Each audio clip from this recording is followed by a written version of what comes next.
Hello बच्चा, आज के इस लेक्चर के अंदर हम मिड टर्म के प्रीवियस ईयर क्वेश्चंस का सॉल्यूशन देख रहे हैं। बेसिकली आंसर की हम बात कर रहे हैं। अच्छे से एक्सप्लेन भी करूंगी आपको कि आंसर कैसे निकलेगा, क्योंकि बहुत सारे बच्चों को प्रॉब्लम हो रखी है। ठीक है, तो चैप्टर आपके पास है स्ट्रक्चर ऑफ एटम। तो पहला क्वेश्चन देखो बेटा, क्या बोलता है, what is the lowest value of the n that allowed g orbital to exist.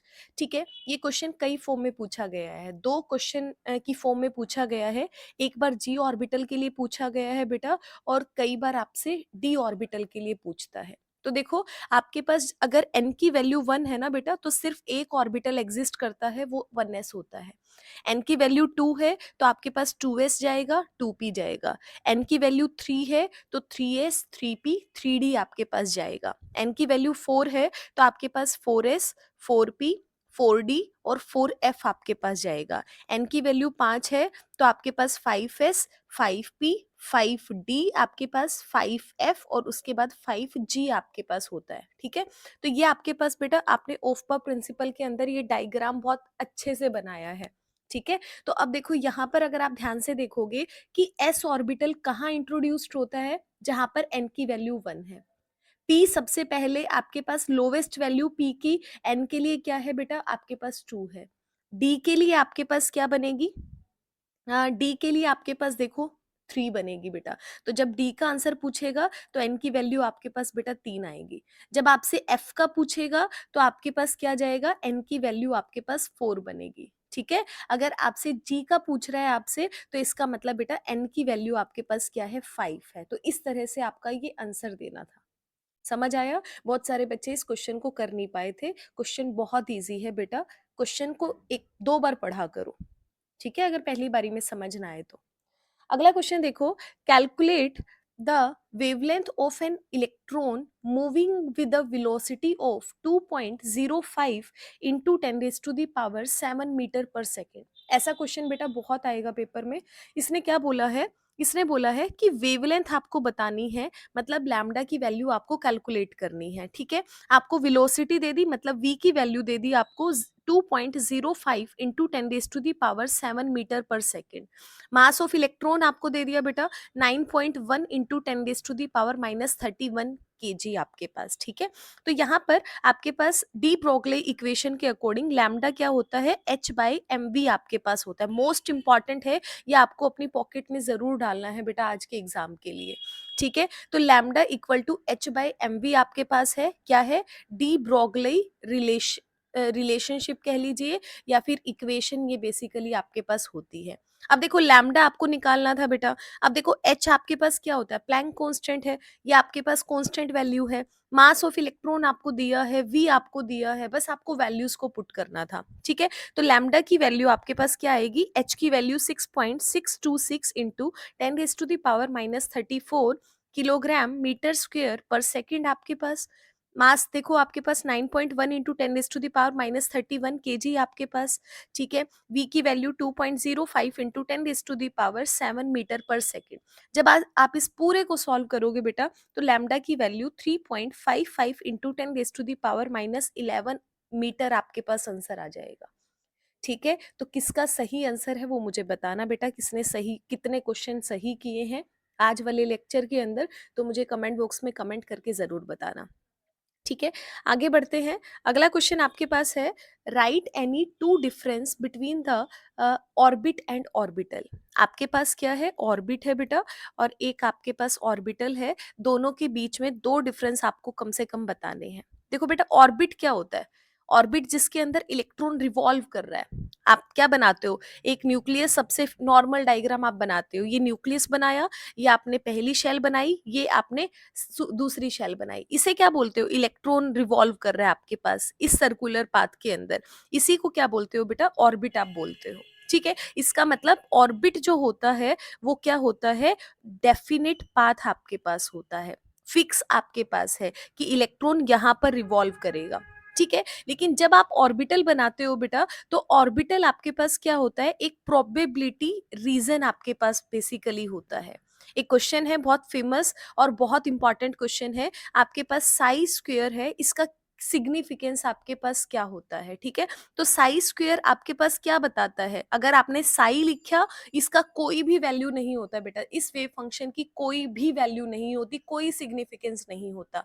लेकिन अगर आपने साई स्क्वायर बताया, तो ये आपको क्या बताता है बेटा, प्रोबेबिलिटी बताता है of find out the electron. Electron कहाँ पर आपके पास मौजूद है, उसकी प्रोबेबिलिटी बताता है, ठीक है। अब इलेक्ट्रॉन कहाँ कहाँ मौजूद होता है, मान लिया कि आपने किसकी बात की, एक शेप बहुत पूछी जाती है पेपर के अंदर, d x square minus y square, उसी का एग्जाम्पल देके आपको बता देती हूँ, ठीक है। X square minus y square के अंदर इलेक्ट्रॉन क्या होता है, ऑन द एक्सिस आपके पास होते हैं बेटा, ठीक है।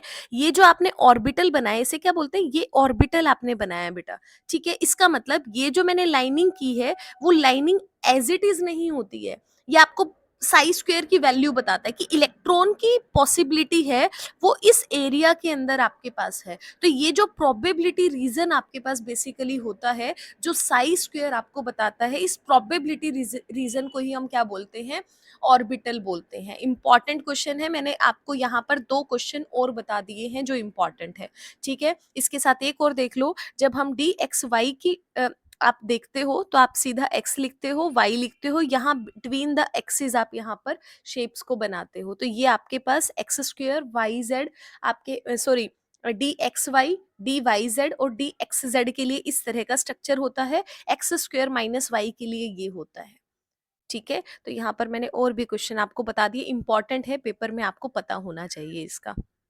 तो पहला रीजन आपके पास डिफरेंस क्या हो गया, ऑर्बिट आपके पास डेफिनेट पाथ आपके पास रखता है, और जो आपके पास ऑर्बिटल है वो एक प्रोबेबिलिटी रीजन बताता है। दूसरा आप ये बोल सकते हो कि जो ऑर्बिट होता है ये 2 डायमेंशनल होता है बेटा, और जो आपके पास ऑर्बिटल है वो कैसा होता है, 3 डायमेंशनल आपके पास होता है, ठीक है। आप इसकी पर्टिकुलर यहाँ पे डेफिनेशन भी लिख सकते हो। आगे बढ़ते हैं बिना टाइम वेस्ट करे, right the electronic configuration of iron 2 positive. देखो बेटा, आयरन 2 पॉजिटिव के लिए, आयन के लिए आपको इलेक्ट्रॉनिक कॉन्फ़िगरेशन लिखनी है। तो देखो, अगर आप आयरन के लिए लिखते हो, 26 इलेक्ट्रॉन्स आपके पास होते हैं। आपके पास क्या बनता है, आपके पास 3d6 4s2 आपके पास बेसिकली बनता है, ठीक है। आपके पास इधर आर्गन नोबल गैस आपके पास आ गई, 3d6 4s2, मतलब 1s2 2s2 2p6 3s2 3p6 3d6 4s2 आपके पास होता है बेटा, ठीक है। अब देखो, इसने आयरन 2 पॉजिटिव पूछ लिया, 2 पॉजिटिव का मतलब है 2 इलेक्ट्रॉन्स को आपको निकालना है, ये 2 इलेक्ट्रॉन्स को लूज कर रहा है, तो आप क्या करोगे, इन 2 इलेक्ट्रॉन्स को निकालोगे, आपके पास 3d6 है, वो इसकी क्या आ जाएगी, इलेक्ट्रॉनिक कॉन्फ़िगरेशन बेसिकली ये आपके पास हो जाएगी बेटा, ठीक है। बहुत इंपॉर्टेंट है, आपसे आयनिक आयनिक क्या नाम है, इलेक्ट्रॉनिक कॉन्फ़िगरेशन पेपर में बहुत पूछता है। आगे बढ़ते हैं क्वेश्चन नंबर 5 की तरफ। इसने बोला है define the Pauli exclusion principle. ध्यान से सुनना, आप डेफिनेशन कैसे देते हो, no two electrons in an atom can have the same set of 4 quantum numbers. ये इसकी डेफिनेशन है, आपको इसी फॉर्म में ध्यान में रखनी है। आगे देखो, कॉपर है, कॉपर का देखो बेटा, इलेक्ट्रॉनिक कॉन्फ़िगरेशन क्या होती है, आर्गन आपके पास है, 3d10 4s1 आपके पास बेसिकली इसकी इलेक्ट्रॉनिक कॉन्फ़िगरेशन होती है, जो कि एक्सेप्शन के अंदर आता है। क्यों? क्योंकि 3d, अगर आपके पास 3d9 4s2 आपने किया और 3d10 4s2 किया, एक इलेक्ट्रॉन यहाँ शिफ्ट इसीलिए करता है क्योंकि d आपके पास फुली फिल्ड इलेक्ट्रॉनिक कॉन्फ़िगरेशन बना देता है, जो कि आपके पास एक्स्ट्रा स्टेबल होती है बेटा। तो ये दोनों क्वेश्चन पेपर में आ चुके हैं। आपसे कॉपर की इलेक्ट्रॉनिक कॉन्फ़िगरेशन भी पूछता है, आपसे पूछता है कि ये चेंज कैसे होती है, ये एक्सेप्शन क्यों है, औरों से डिफरेंट क्यों है, बताना है। तो आप बताओगे क्योंकि 3d10 आपके पास क्या है, फुली फिल्ड ऑर्बिटल आपके पास हो जाता है, जो कि एक्स्ट्रा स्टेबिलिटी को अचीव करता है। तो इलेक्ट्रॉन्स जो भी एटम है वो ज़्यादा स्टेबिलिटी की तरफ रहना पसंद करेगा, तो ये ज़्यादा स्टेबल है, तो ऑब्वियस सी बात है इसी में आपको एग्जिस्ट करता हुआ ये दिखेगा, ठीक है। तो आपके पास कॉपर 2 पॉजिटिव का मतलब है बेटा 2 इलेक्ट्रॉन निकालने हैं, एक 4s में से जाएगा, एक आपके पास 3d में से जाएगा, तो क्या बन जाएगा, 3d9 आपके पास यहाँ पर बन जाएगा, ठीक है। आगे बढ़ते हैं, define the law of multiple proportion, बहुत बार मैंने इसकी डेफिनेशन आपको बताई है बेटा. When two elements form more than one compound, the ratio of mass of one element that combined with the fix mass of the other element is always a small whole number ratio आपके पास. ठीक है, ये आपके पास definition होती है. अगला देखो, प्योर ऑक्सीजन आपके पास है. Pure oxygen is prepared by the thermal decomposition of KClO3. इसने बोला है, एक इक्वेशन दे दी है बेटा, KClO3, इसको जब हम हीट करते हैं तो KCl प्लस 3/2O2 आपके पास बनता है. इसने ये इक्वेशन बेसिकली दे दी. ठीक है, इसको एक बार और दूसरी फॉर्म में कर लो. सारे को 2 से मल्टीप्लाई करो, क्या बनेगा? 2KClO3 आपके पास, इसे हम हीट करेंगे तो 2KCl प्लस में 3O2 इस फॉर्म के अंदर लिख देते हैं, तो क्वेश्चन हम समझना बहुत इजी हो जाएगा. ठीक है, इसने बोला है calculate the volume of oxygen gas liberated at the STB conditions by heating 12.25 gram of KClO3 solid आपके पास. साथ में आपको एटॉमिक मास भी क्वेश्चन के अंदर बेटा दे रखे हैं.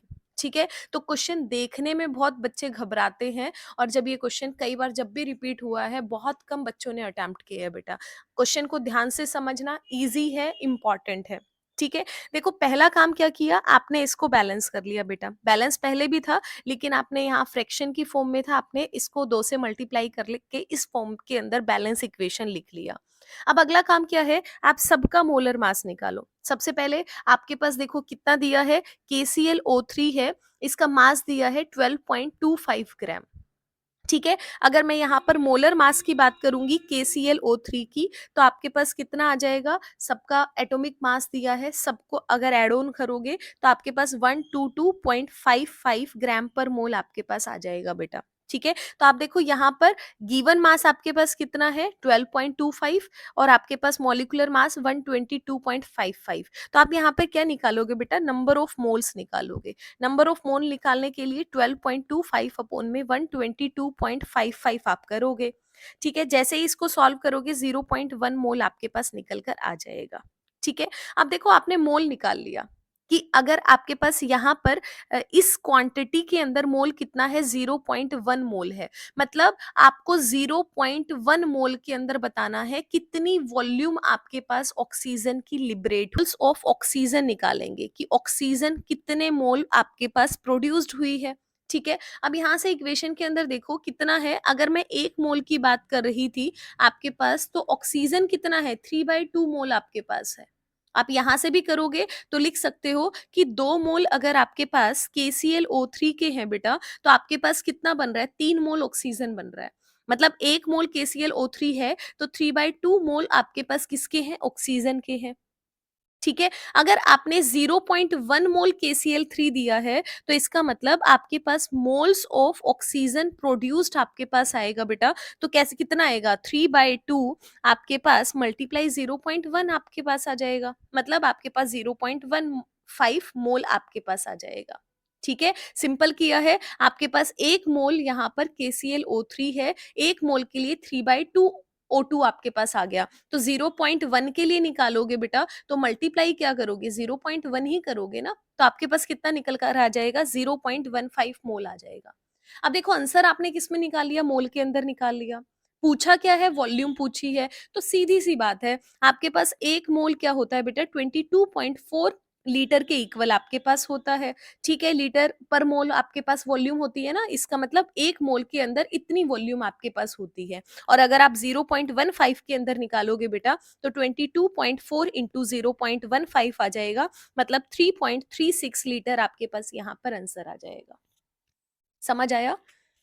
ठीक है, इसके बाद आगे बढ़ते हैं भाई, अगले क्वेश्चन की तरफ चलते हैं. आपसे अ, आपके 8 क्वेश्चन यहाँ पर हो गए हैं. 9th क्वेश्चन की तरफ हम लोग आगे बढ़ते हैं फटाफट से.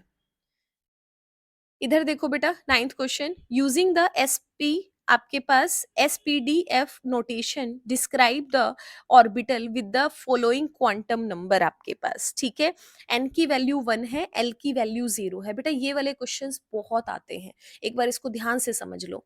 n की वैल्यू मान लिया आपके पास जो भी है, एन की वैल्यू 1 है, तो एल की वैल्यू हमेशा बेटा क्या होती है, एन माइनस 1 होती है। ठीक है, इसका मतलब आपके पास 0 टू n माइनस 1 होती है। अगर ये 1 है तो ये वाली कितनी एग्जिस्ट करेगी, 0 आपके पास एग्जिस्ट करेगी।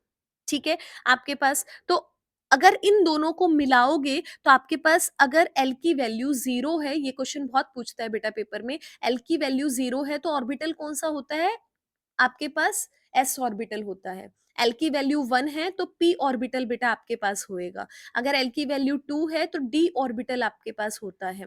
एल की वैल्यू 3 है तो एफ ऑर्बिटल आपके पास आता है। अब यहाँ से जो क्वेश्चन पूछता है ना बेटा, ऐसे पूछता है कि एल की वैल्यू अगर आपके पास 2 है तो ऑर्बिटल कौन सा होगा, तो आप बताओगे डी ऑर्बिटल होगा। या फिर कई बार पूछता है कि एफ ऑर्बिटल के लिए एजीम्यूथल क्वांटम नंबर की वैल्यू क्या होती है, क्योंकि एल क्या बताता है बेटा, एजीम्यूथल क्वांटम नंबर आपके पास होता है। तो ऐसे पूछता है कि एफ ऑर्बिटल के लिए एजीम्यूथल क्वांटम नंबर की वैल्यू क्या है। मतलब आपसे पूछ रहा है कि एल की वैल्यू 3 आपको यहाँ पर लिखनी है। ठीक है, तो क्वेश्चन अलग अलग फॉर्म में पूछ रहा है, लेकिन बहुत ईजी है बेटा। आप क्वेश्चन की कैटेगरी समझो यहाँ साथ के साथ। यहाँ देखो बेटा, अब एन की वैल्यू है, एल एस की वैल्यू है। अब देखो एस, एल की वैल्यू अगर 0 है तो आपके पास ऑर्बिटल कौन सा है, एस आपके पास है। तो क्या बन जाएगा बेटा, 1s आपके पास यहाँ पर बन जाएगा। ठीक है, अब आगे देखो, अगर एन की वैल्यू 3 है और एल की वैल्यू 1 है, मतलब ये वाला पी ऑर्बिटल हो गया, ये डी हो गया, ये एफ हो गया। तो सीधा लिखो, ये 3p हो गया, ये 4d हो गया, ये आपके पास 4f हो गया। तो आपको बस ये बताना था, मतलब ऑर्बिटल कौन सा बना है, उस ऑर्बिटल का नाम आपको बेटा यहाँ पे लिखना था।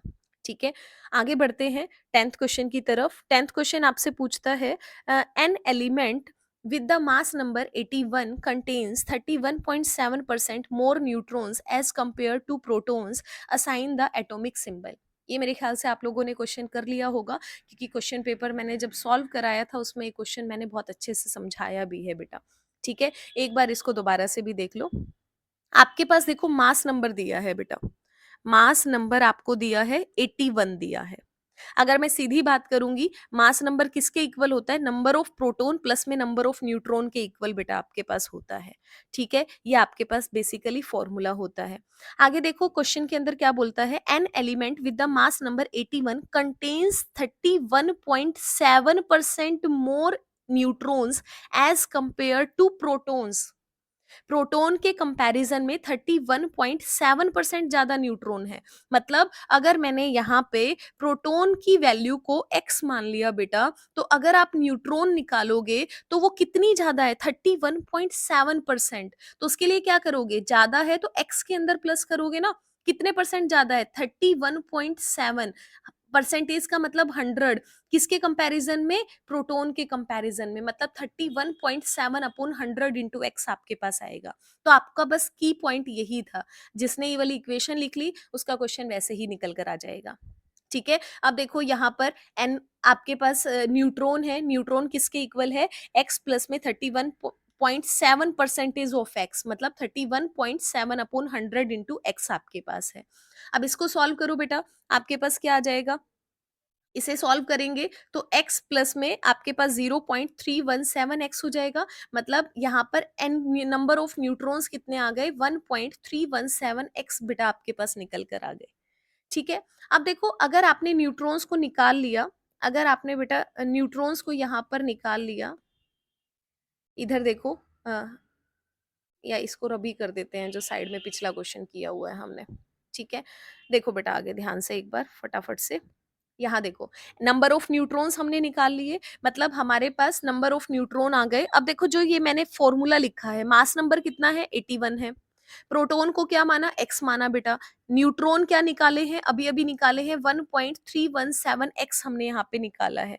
ठीक है, तो ये इक्वेशन आपके पास आ गई। आपको क्या करना है, सॉल्व करना है। 81 इक्वल टू कितना आ जाएगा, 2.317 एक्स आ जाएगा बेटा। यहाँ से एक्स को सॉल्व करोगे तो आपके पास आंसर आएगा 34.95, मतलब एक्स की वैल्यू आपके पास 35 निकल कर आ गई। ठीक है, मतलब आपको पता चल गया कि प्रोटॉन कितने हैं, 35 आपके पास थे। ठीक है, अब प्रोटॉन हो गए तो आप यहाँ पर न्यूट्रॉन भी निकाल सकते हो बेटा। ठीक है, न्यूट्रॉन कैसे निकलेंगे, मास नंबर 81 है, प्रोटॉन प्लस न्यूट्रॉन है, प्रोटॉन आपके पास 35 आ गए, तो एन की वैल्यू यहाँ पे नंबर ऑफ न्यूट्रॉन्स आपके पास निकल सकते हैं। आप यहाँ पर आराम से निकाल सकते हो, ठीक है? ना भी निकालोगे तो भी ज़रूरत नहीं है, क्योंकि आपको क्या बताना है बेटा, एटॉमिक सिंबल बताना है। एटॉमिक सिंबल आपको वहाँ पर प्रोटॉन की ही ज़रूरत है, मतलब मेरे पास X अगर कोई होगा तो उसका 35 प्रोटॉन आपके पास है, नंबर ऑफ इलेक्ट्रॉन्स के इक्वल है 35 और मास नंबर 81 है। अब देखो 35 किसका होता है बेटा? ये ब्रोमीन का होता है, ध्यान में रखना। तो ब्रोमीन 35 81 ये आपके पास यहाँ पर क्या हो जाएगा? आंसर हो जाएगा। ठीक है? आगे बढ़ते हैं अगला। अगला क्वेश्चन देखो, क्वेश्चन नंबर 11 आपके पास, which rule is violated in the following electronic configuration. इसने लिखा है 1s2 2s2 2px2 2py1 2pz0, मतलब जो p वाला ऑर्बिटल है इसमें 2 इलेक्ट्रॉन डाल दिए, इसमें 1 डाल दिया, इसमें 0 डाल दिया। बेटा ये हुन्स रूल को आपके पास क्या करता है? वॉयलेट करता है, क्योंकि हुन्स रूल आपको क्या बोलता है कि हर ऑर्बिटल के अंदर सबसे पहले आपके पास सिंगल सिंगल इलेक्ट्रॉन जाता है, उसके बाद पेयरिंग स्टार्ट होती है बेटा। इसने क्या कर दिया? पहले ही पेयर कर दिया, पीजेड के अंदर इलेक्ट्रॉन्स इसने यहाँ पर नहीं डाले, तो ये क्या कर रहा है? हुन्स रूल को वॉयलेट आपके पास कर रहा है। ठीक है, ये ऐसा क्वेश्चन बहुत बार रिपीट होता है, आपको ध्यान में रखना है। अगला क्वेश्चन देखिए बेटा, आपके पास है, इसने बोला है अ माइक्रोस्कोप आपके पास using suitable photons is employed to locate an electron in an atom within a distance of 0.1 आपके पास, ठीक है, angstrom, what is the uncertainty involved in the measurement of its velocity. ठीक है, ध्यान से देखो एक बार, ऊपर कर लेते हैं इस क्वेश्चन को। इधर देखो माइक्रोस्कोप है आपके पास, बेसिकली दिया क्या है? देखो बेटा आपको डिस्टेंस दी है, सबसे मेन बात, ठीक है, आपको डिस्टेंस दे दी है और आपसे अनसर्टेनिटी पूछता है, किसमें पूछता है? वेलोसिटी के अंदर पूछता है। तो सीधा सा यहाँ पर आप हम सीधा सॉल्व करने के लिए आते हैं। देखो अनसर्टेनिटी का मतलब है यहाँ पर बेटा हेजनबर्ग अनसर्टेनिटी प्रिंसिपल का यूज आपको करना पड़ेगा। क्या बोलता है? Delta x into delta p किसके इक्वल होता है? Greater than equal to h by 4 pi. ये फॉर्मूला आपको याद होना चाहिए बेटा पेपर के लिए। ठीक है, अब पी क्या होता है? चेंज इन मोमेंटम, तो इसका मतलब चेंज इन मोमेंटम का मतलब एम इंटू डेल्टा वी आपके पास। ठीक है, तो आप फॉर्मूला क्या बनाओगे? 4 पाई, यहाँ पे delta x into delta v आपके पास क्या हो जाएगा बेटा? Delta x into delta v आपके पास हो जाएगा greater than equal to h by 4 pi m आपके पास हो जाएगा। अगर आप डेल्टा वी निकालोगे सीधा, क्योंकि हमें अनसर्टेनिटी इन वेलोसिटी पूछा है, तो क्या हो जाएगा? H by 4 pi m into में डेल्टा एक्स हो जाएगा। तो ये फॉर्मूला बेसिकली आपके पास निकल कर बेटा आ गया है। ठीक है, अब देखो फॉर्मूला निकल गया, आपको क्या दिया है? डिस्टेंस आपको दी है 0.1। ठीक है, तो डिस्टेंस मतलब डेल्टा एक्स की वैल्यू अनसर्टेनिटी दी है 0.1 एंगस्ट्रॉन। इसको आप चेंज कर लो, 0.1 into 10 to the power -10 metre के अंदर चेंज कर लो बेटा, और सॉल्व करोगे 10 to the power -11 मीटर आपके पास निकल कर आ जाएगा। अब देखो डेल्टा वी आपको यहाँ पे निकालना है। एच क्या होता है? कॉन्स्टेंट होता है, 4 कांस्टेंट है, पाई कांस्टेंट है, मास आपके पास यहाँ पर कांस्टेंट है, इलेक्ट्रॉन का मास, डेल्टा एक्स आपको दिया हुआ है, तो आप क्या कर सकते हो बेटा? डेल्टा वी निकाल सकते हो। सबकी वैल्यू रखो, आपके पास एच की value 6.626 into 10 to the power -34 आ जाएगा। यहाँ पर 4, पाई की वैल्यू 3.14 इंटू मास आपके पास 9.1 इंटू 10 to the power 31 बेटा, और डेल्टा एक्स की value 10 to the power -11 metre आपके पास है। ठीक है, आपको इसको सॉल्व करना था जस्ट। जब आप सॉल्व करोगे अंदाजा आंसर निकलेगा आपके पास approximate 5.8 into 10 to the power 6 metre पर सेकेंड आपके पास निकलेगा बेटा। ठीक है, तो आप अपना आंसर मैच कर सकते हो। तो ये क्वेश्चन सिंपल सा था, सिर्फ अगर आपको फॉर्मूला अच्छे से पता है बेटा तो आप इजीली इस क्वेश्चन को सॉल्व कर सकते थे। तो आगे बढ़ते हैं अगले क्वेश्चन की तरफ। अगला क्वेश्चन देखो, आपसे क्या पूछता है? Which of the following set of the quantum number are not possible, give reason. ठीक है, ऐसा क्वेश्चन बहुत देखने को मिलेगा बेटा आपको पेपर के अंदर। अब इसने क्या बोला है कि कौन-सा आपके पास सेट है क्वांटम नंबर का जो आपके पास पॉसिबल नहीं है, आर नॉट पॉसिबल, ये ध्यान से देखना और क्यों है वो भी देखना। अब देखो बेटा, n की वैल्यू 2 है, l की वैल्यू 2 है। पहली बात तो nl अगर कभी भी सेम दिया है तो इसका मतलब आंसर आपके पास क्या है, वो आपके पास गलत है, क्योंकि आपने देखा है कि l की वैल्यू जो होती है वो n में से -1 होती है, मतलब 0 टू n -1 एग्जिस्ट करती है। अगर n 2 होगा तो l की वैल्यू 1 तक एग्जिस्ट करेगी बेटा, तो इसका मतलब पहले वाला नॉट पॉसिबल है। ठीक है, 2 दिए हैं, आपसे नॉट पॉसिबल पूछा है तो आप पहला सीधा आपने निकाल लिया, तो इसी को आंसर टिक कर सकते हो आप लोग। ठीक है, क्यों नहीं है आप यहाँ पर रीजन दो, क्योंकि l की वैल्यू 0 से n-1 के बीच में एग्जिस्ट करती है। उसके बाद पूछता है कि हुन्स रूल आपके पास क्या होता है। हुन्स रूल का मतलब क्या है बेटा, अगर सेम एनर्जी लेवल का डी जनरेट अगर ऑर्बिटल मेरे पास है तो इलेक्ट्रॉन्स पहले एक एक भरा जाता है, फिर पेयरिंग होती है। ठीक है, तो आप ऐसे बोल सकते हो, electrons in the orbitals of the equal energy या डी जनरेट ऑर्बिटल्स आपके पास will occupy separate orbital before pairing up. ठीक है, इस तरह आप कोई भी डेफिनेशन यहाँ पर दे सकते हो, 2-3 फॉर्म में डेफिनेशन को लिखा जाता है बेटा। ठीक है, इसके बाद देखो, क्वेश्चन नंबर 15 आपके पास है, if the velocity of an electron in the orbital आपके पास Bohr's first orbit is 2.19 into 10 raised to the power 6 meter per second, calculate the de Broglie wavelength associated with it। ठीक है, आपको de Broglie wavelength बेटा क्या होती है, पहला क्वेश्चन हमने पढ़ा भी है ऊपर, लैम्डा की value h by m v आपके पास होती है। क्या दे दिया, वेलोसिटी आपको दे दी, मतलब v आपको दे दिया। h कांस्टेंट है, मास ऑफ इलेक्ट्रॉन आपके पास बेटा कांस्टेंट है, क्योंकि इलेक्ट्रॉन की बात कर रहा है, तो आप लैम्डा निकाल सकते हो इजीली। ठीक है, तो देखो h की वैल्यू भी क्वेश्चन के अंदर गिवन है, m की वैल्यू भी गिवन है बेटा, v की वैल्यू भी आपको गिवन है, आपको सिर्फ आंसर निकालना था, तो आप सीधा आंसर निकाल सकते हो। मैच कर लेना, आपके पास लैम्डा की वैल्यू निकल कर आएगी 3.32 into 10 raise to the power -10 metre. ठीक है, 10 आपके पास है, इसको आप ऐसे भी लिख सकते हो 332 पिकोमीटर, पिकोमीटर में भी कर सकते हो, या 10 रेज टू दी पावर -10 को एंगस्ट्रॉन में भी लिखकर आप यहाँ पर आंसर चेंज कर सकते हो बेटा। ठीक है, तो आगे बढ़ते हैं, क्वेश्चन नंबर 16 की तरफ बढ़ते हैं। ये 2 पेज हम कंप्लीट करेंगे इसी लेक्चर में। क्वेश्चन नंबर 16 देखो आपसे क्या पूछता है। इसने बोला है, calculate the energy required for the process helium positive है, किसमें चेंज हुआ है, एक इलेक्ट्रॉन को लूज करके हीलियम 2 पॉजिटिव में चेंज हुआ है।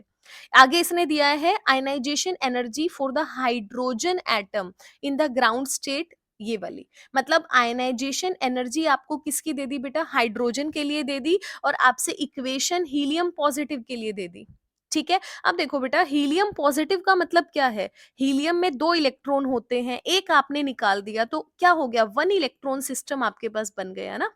ठीक है, और हाइड्रोजन भी क्या होता है, 1 इलेक्ट्रॉन सिस्टम आपके पास है, तो इसका मतलब He2 पॉजिटिव की आयनाइजेशन एनर्जी क्या होगी, वो हाइड्रोजन वाली उसी के इक्वल आपके पास होगी ना बेटा। तो आपको हीलियम के लिए इसीलिए हाइड्रोजन यहाँ पर दिया है, क्योंकि दोनों क्या है, 1 इलेक्ट्रॉन सिस्टम आपके पास है।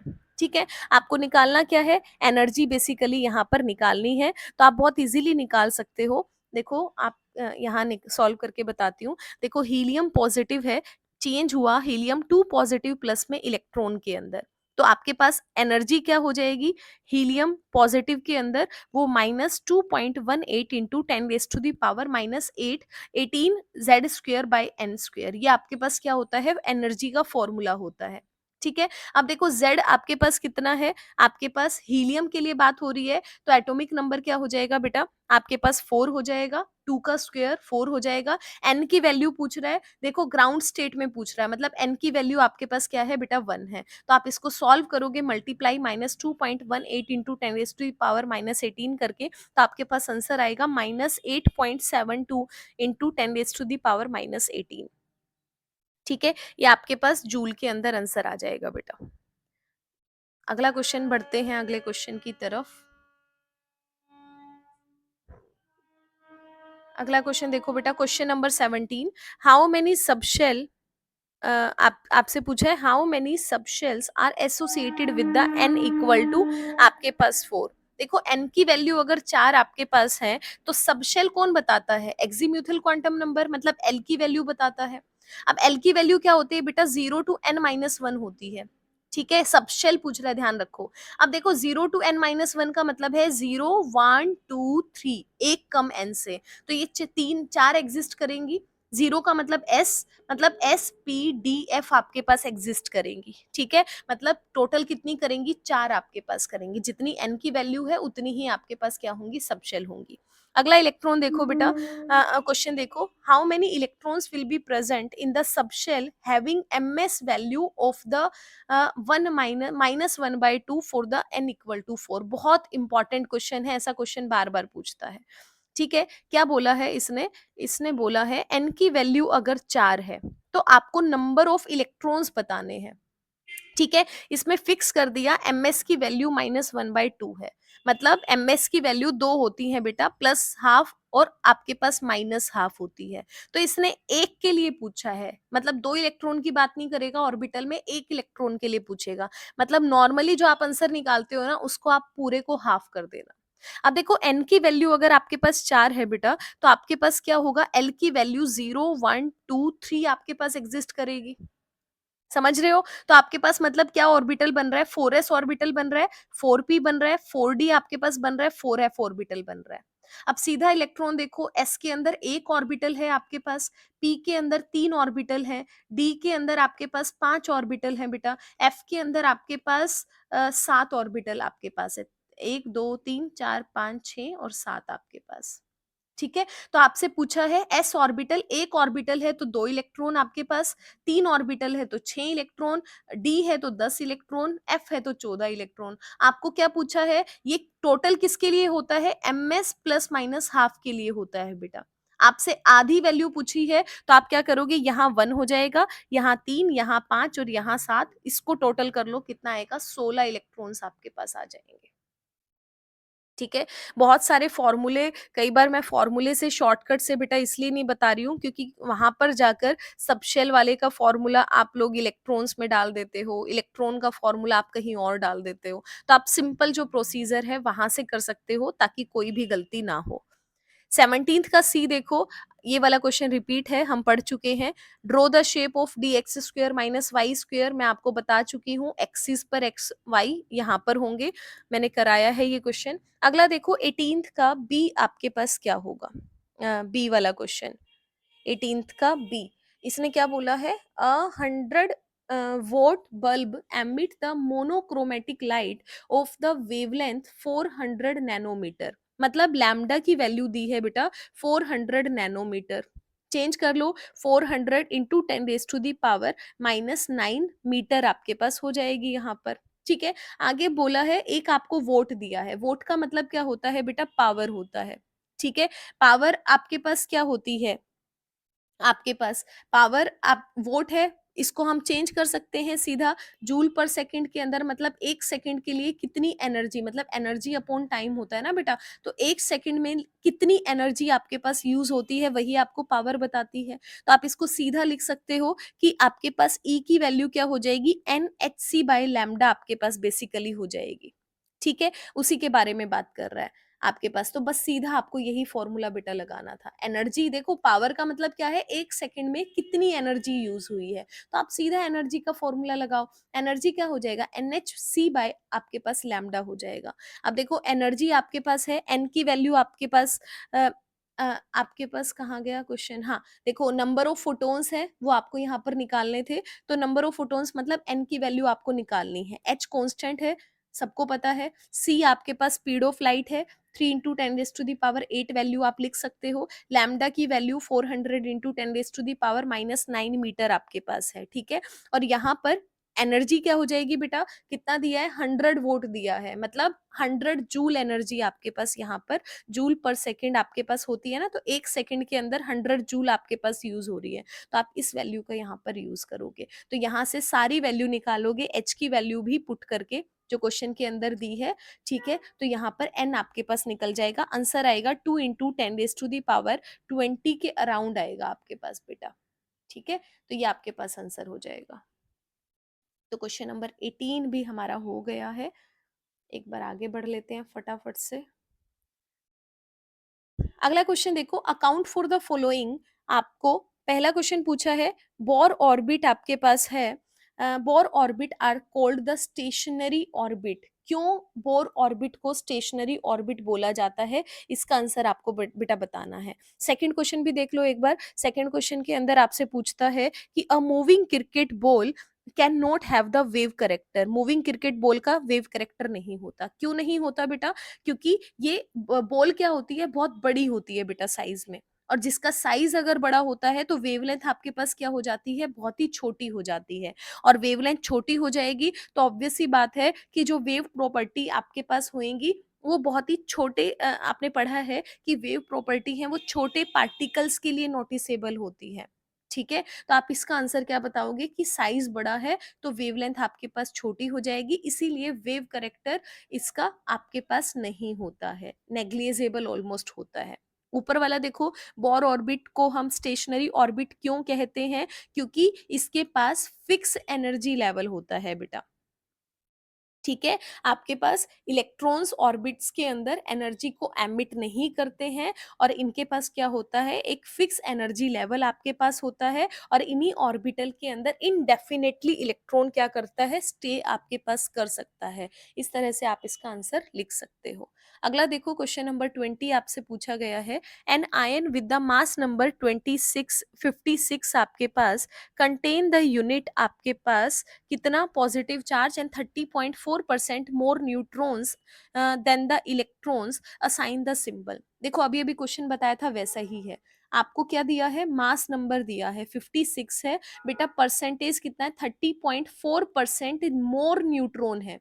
किससे है, इलेक्ट्रॉन से है। वहां प्रोटॉन दिया था, यहाँ इलेक्ट्रॉन बेसिकली दिया है। तो आप क्या करोगे, इलेक्ट्रॉन के लिए मानोगे।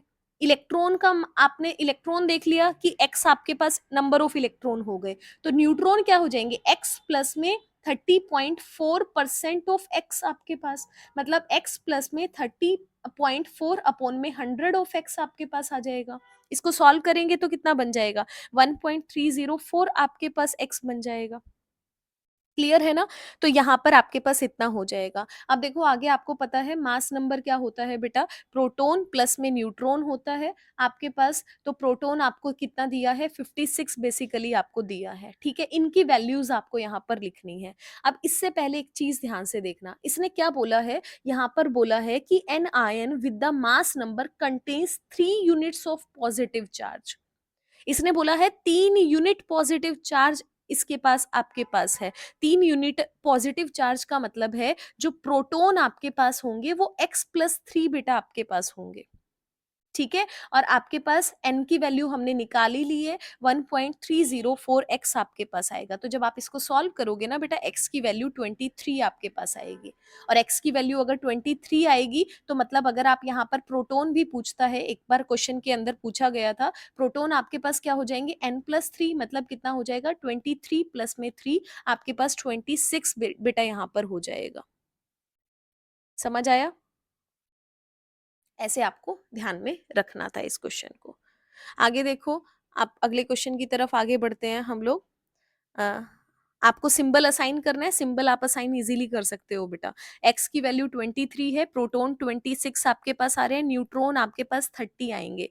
कैसे निकालोगे, 56 माइनस 26 कर दो, कितना आएगा, 30 तो आ रहा है ना आपके पास। तो यहाँ पर सिंबल क्या हो जाएगा, 26 के अराउंड में आयरन बेसिकली आपके पास सिंबल हो जाएगा। तो आप आंसर आप यहाँ पर मिला सकते हो।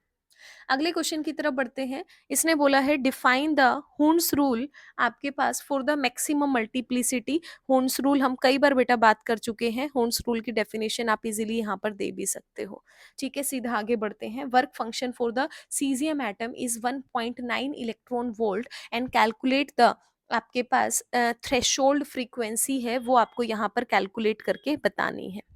ठीक है, तो एक बार फटाफट से देख लो, आपके पास क्या दिया है बेटा, थ्रेशोल्ड वेवलेंथ निकालनी है, मतलब लैम्डा की वैल्यू आपको कैलकुलेट करनी है। ठीक है, आपको क्या दिया गया है, वर्क फंक्शन दिया है, मतलब W की वैल्यू आपको दिया गया है कितना, 1.9 इलेक्ट्रॉन वोल्ट। अब 1 इलेक्ट्रॉन वोल्ट इतनी जूल के इक्वल है, तो आप यहाँ पर इलेक्ट्रॉन वोल्ट को जूल में कन्वर्ट कर सकते हो, मतलब एनर्जी में कन्वर्ट कर सकते हो। क्या आएगा 1.9 इंटू 1.6 इंटू आपके पास 10⁻⁻19 जूल बेटा आपके पास, ठीक है। ये आपके पास W की वैल्यू आ जाएगी। अब देखो फॉर्मूला, सीधा फॉर्मूला लगाना था, लैम्डा क्या होता है, hc/W आपके पास होता है बेटा। तो h आपके पास कांस्टेंट है, c भी कांस्टेंट है, W हमारे पास दिया है, तो क्या आ जाएगा, लैम्डा आ जाएगा। क्या करोगे, lambda equal to 6.623 into 10⁻⁻34 joule आपके पास सेकेंड, आपके पास यूनिट हटा देती हूँ फिलहाल के लिए, मल्टीप्लाई 3.0 इंटू 10⁻⁻, आपके पास सॉरी 8, आपके पास स्पीड ऑफ लाइट की बात कर रहे हैं, डब्ल्यू हो जाएगा 1.9 इंटू 1.6 इंटू 10⁻⁻19। जब आप इसको बेटा सॉल्व करोगे तो आंसर आएगा 6.53 इंटू 10⁻⁻7 मीटर आपके पास, ठीक है। आपके पास मीटर को आप इसको चेंज भी कर सकते हो नैनोमीटर के अंदर, तो नैनोमीटर में चेंज करेगा तो सीधा क्या आ जाएगा, 653 नैनोमीटर आपके पास आंसर आ जाएगा। तो आप इस क्वेश्चन को इस तरह से कर सकते थे। अगला क्वेश्चन देखो, 22 क्वेश्चन आपसे आपको बोलता है, इसने बोला है आपको कि Heisenberg uncertainty principal is significant only for the motion of microscopic object, is negligible for the macroscopic object. आपको एच की वैल्यू दे दी बेटा, एम की वैल्यू दे दी, मतलब मास ऑफ इलेक्ट्रॉन बेसिकली आपको दे दिया, ठीक है। अब ध्यान से देखो एक बात, आपके पास हेजनबर्ग अनसर्टेनिटी प्रिंसिपल का मतलब है delta x into delta p equal to h/4 pi, मतलब delta x into delta v अभी अभी हमने निकाला था h/4 पाई m आपके पास बेसिकली, ठीक है। अब देखो आपके पास अगर यहाँ पर मास अलग माइक्रोस्कोपिक पार्टिकल है, तो हमने मान लिया कि m की वैल्यू मैंने 1 mg ले ली, छोटी से छोटी वैल्यू ले ली 1 mg, मतलब 10⁻⁻6 किलोग्राम मैंने ले ली, ठीक है। आपके पास मैक्रोस्कोपिक पार्टिकल के लिए, माइक्रो के लिए आपको फिक्स है ना, मास ऑफ इलेक्ट्रॉन आपको यहाँ पर लेना है, उसको आपको सॉल्व कर लेना है। तो देखो जब बेटा मैक्रोस्कोपिक पार्टिकल, बड़े पार्टिकल के लिए बात कर रहे हो, तो जब आप इसको सॉल्व करोगे ना, एच की वैल्यू को पुट करोगे 10⁻⁻34, 4 इंटू पाई की वैल्यू को पुट करोगे 1/4, आपके पास एम की वैल्यू को यहाँ से पुट करोगे 10⁻⁻6 पुट करोगे, तो जो आपके पास आंसर आता है 0.52 इंटू 10⁻⁻28 आता है, ठीक है। -28 मतलब कितनी छोटी वैल्यू आपके पास निकल कर आती है बेटा, इतनी छोटी वैल्यू आपके पास आती है, इसीलिए हम बोलते हैं कि आपके पास हेजनबर्ग अनसर्टेनिटी प्रिंसिपल है, वो मैक्रोस्कोपिक पार्टिकल के लिए नेग्लिजिबल हो जाता है, उसका कोई सिग्निफिकेंस नहीं होता है, क्योंकि उस वैल्यू को, वो वैल्यू बहुत ज्यादा छोटी है, जिससे आप कोई भी कैलकुलेशन वगैरह नहीं कर पाते हो। वही अगर आप मास ऑफ इलेक्ट्रॉन की वैल्यू पुट करोगे बेटा, तो वो इसके कंपैरिजन में बहुत बड़ी आती है, बहुत ज्यादा ह्यूज डिफरेंस आपके देखने को मिलेगा। और जब बड़ी वैल्यू आएगी तो आप उससे इजीली क्या कर सकते हो, उसका सिग्निफिकेंस रोल भी आप पता कर सकते हो, मतलब उससे बहुत सारी चीजें हैं इजीली कैलकुलेट आपके पास हो जाती हैं। तो यही आंसर आपको यहाँ पर बेटा देना था।